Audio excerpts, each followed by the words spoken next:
কুষ্টিয়ায় সব ধরনের চালের দাম কেজি প্রতি কমেছে 1 থেকে 1.5 টাকা।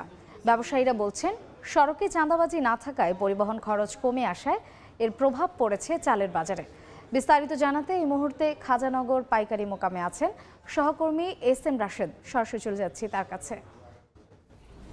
কুষ্টিয়া যে খাজানগর, যেটি দেশের বৃহত্তম চালের মোকাম, এই চালের মোকামে কিন্তু সব ধরনের চালের দাম কমেছে কেজি প্রতি 1 থেকে 1.5 টাকা। এই আসলে এই চালের দাম কমানোর পিছনে আসলে মিল মালিকরা যেটা জানাচ্ছেন যে আসলে সড়কগুলো স্বাভাবিক হয়ে গিয়েছে এবং তাদের বিভিন্ন জায়গায় কোনো রকম এখন টাকা পয়সা দেওয়া লাগে না।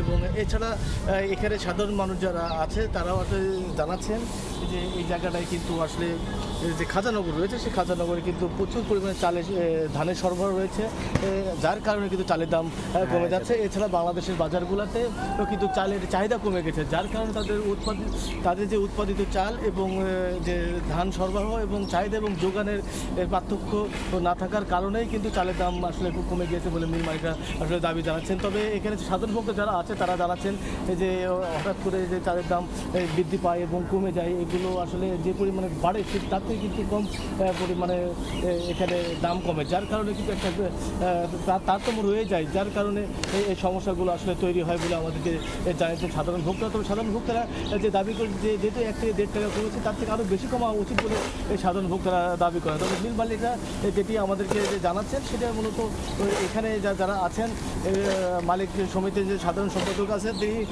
তিনি আমাদেরকে জানিয়েছেন যে যেহেতু সরকারিভাবে যদি এই জেলায় প্রত্যেকটা জায়গায় যদি মনিটরিং করা হয় তাহলে চালের দাম আরও কমে বলে আমাদেরকে জানিয়েছেন। তো কুষ্টিয়ার খাজানগর এই চালের দাম কমানো ছিল আমার কাছে সর্বশেষ।